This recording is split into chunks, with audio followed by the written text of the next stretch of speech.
जी नदीम अफजल चंद साहब, मेरी आवाज़ आ रही है सर? जी नदीम अफजल चंद साहब, मेरी आवाज़ आ रही है? जी डॉक्टर साहब।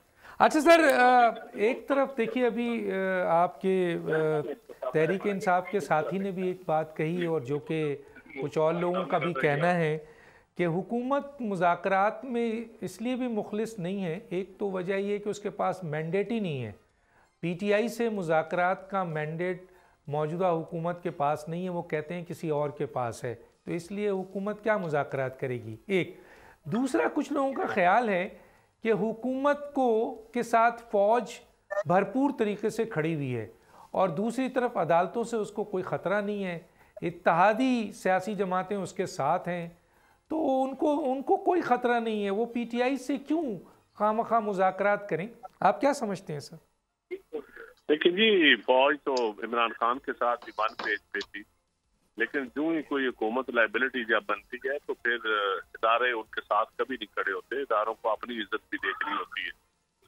और मेरे ख्याल में इस वक्त ये कहना कि हुकूमत के इख्तियारात में नहीं है, किसी और के इख्तियारात में है, तो देखिए हमने जो मुज़ाकरात करने हैं वो उसमें मेन तो यही है कि हमने पार्लियामान को या जमहूरियत को मजबूत करना है। सिर्फ कोई पीटीआई के केसेस खत्म करना या मैंडेट को तस्लीम करवाना या ना करना ये इशू नहीं है। अल्टीमेटली टारगेट तो हमारा एज ए डेमोक्रेट ये होना चाहिए कि जमहूरियत मजबूत कैसे होगी और इस अवाम को हम डिलीवर कैसे कर सकते हैं।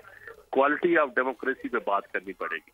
तो मेरे ख्याल में ये इस वक्त हुकूमत को इख्तियारात हुकूमत के पास हो या ना हो, लेकिन मैंडेट तो अल्टीमेटली चीफ एग्जीक्यूटिव के पास होता है या चीफ एग्जीक्यूटिव ही उसके ऊपर सामने तस्वीर तो उनकी आएगी और सियासतदान ही आपस में मुज़ाकरात करेंगे।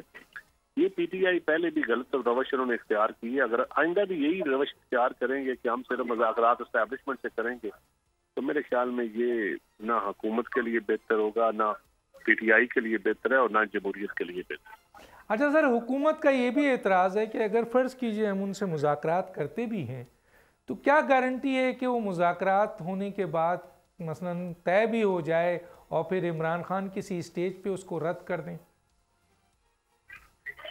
देखिए जी, गारंटी तो सबसे बड़ी जो इससे पहले भी पाकिस्तान की हिस्ट्री में जितने भी मुज़ाकरात हुए हैं, कोई न कोई गारंटर तो दरमियान में बैठा है, इंटरनेशनल या लोकल गारंटर कोई न कोई तो हुआ है। तो मेरे ख्याल में अभी भी कोई गारंटर तो दरमियान में बैठेंगे। जब गारंटर बैठेंगे, तकड़े को गारंटर होंगे तो फिर मामला ठीक हो जाए। सालस हमेशा तकड़ा ही होता है, कमजोर सालस तो कभी भी नहीं। अच्छा सर, ये बताइए कि अगर ये मुज़ाकरात नहीं होते हैं तो तहरीक इंसाफ ने सिविल नाफरमानी की ऐलान कर दिया है। आप क्या समझते हैं कि सर तहरीक इंसाफ ने वैसे देखिए जो सिविल नाफरमानी है जी, ये तो मुल्क के लिए फायदेमंद नहीं है और ना ये पीटीआई के फायदे में है, क्योंकि ना ये चीजें कामयाब होनी है। एनआरसी की तरफ हम मुल्क को नहीं ले जाना चाहिए। और फिर भी मैं समझता हूँ कि इनको ये सिविल नाफरमानी की तरीका अपनी वापस लेके मुज़ाकरात की तरफ ही होना चाहिए और मुज़ाकरात होंगे। डॉक्टर साहब, मुज़ाकरात अगर पीटीआई सीरियस हो गई है मुज़ाकरात में तो हुकूमत के पास कोई दूसरा ऑप्शन ही नहीं है। ये बात आप लिख लें, ये रोज़ रोशन की तरह यहाँ है कि हुकूमत को मुज़ाकरात करने पड़ेंगे और करने चाहिए भी, और पीपल्स पार्टी भी इसमें अपना किरदार जरूर अदा करेगी।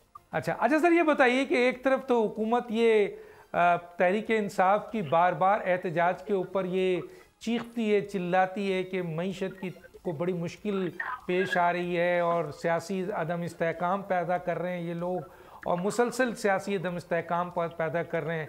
तो एक तरफ तो ये है, उसके बाद सिविल नाफरमानी की धमकी भी है।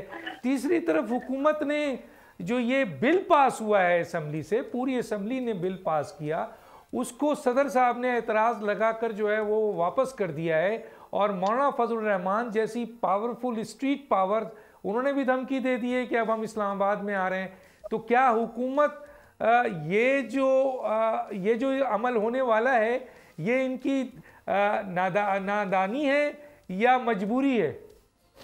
देखें जी, मेरे ख्याल में तो मुझे डिटेल का तो नहीं पता कि एतराज़ात क्यों लगे हैं, लेकिन मेरी बिलावल साहब के साथ मेरी मुलाकात हुई जिस दिन मौलाना साहब को, तो जो पार्टी के अंदर थोड़ी बहुत डिस्कशन मैंने सुनी है उसमें पार्टी जरूर मौलाना साहब को ऑन बोर्ड लेगी और उनकी जो या खदशात हैं वो दूर किए जाएंगे। और उनको बिल्कुल जो हमारी कमिटमेंट्स हैं हुकूमत की या पीपल पार्टी की, उनके साथ जो कमिटमेंट थी कि हम 26वीं आईनी तरमीम के वक्त उसको मेरे ख्याल में ऑनर होना चाहिए और उस पर अमल दरामद होना चाहिए, और पीपल पार्टी बिल्कुल मौलाना साहब के साथ खड़ी। लेकिन सर ये एक जुमला कहते हुए मैं जाऊंगा, पूरी असम्बली एक बिल पास करती है और एक सदर साहब उस पूरे बिल को बिल्डोज कर देते हैं। सर ये इसको क्या कहेंगे? ये जमहूरियत की जीत है, पार्लियामेंट की जीत है, या किसी और की जीत है?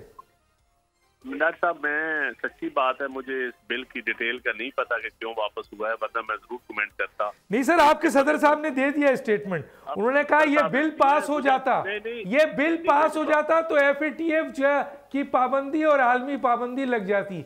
मगर सदर साहब को तो इसका इदराक है, लेकिन पार्लियामेंट में जो पार्लियामेंटेरियन बैठे हुए हैं, जो कानून बनाते हैं, तो उनको इसका इदराक नहीं है। अगर पार्लियामेंटेरियन की क्वालिटी अगर बेहतर होती तो आज शायद जमहूरियत पुकार ना पड़ता। बड़ी बात कर दी सर, बहुत बड़ी बात कर दी आपने, पूरी पार्लियामेंट को चैलेंज कर दिया है। Thank you sir. सब्सक्राइब करें और बेल दबाएं ताकि कोई खबर रह न जाए।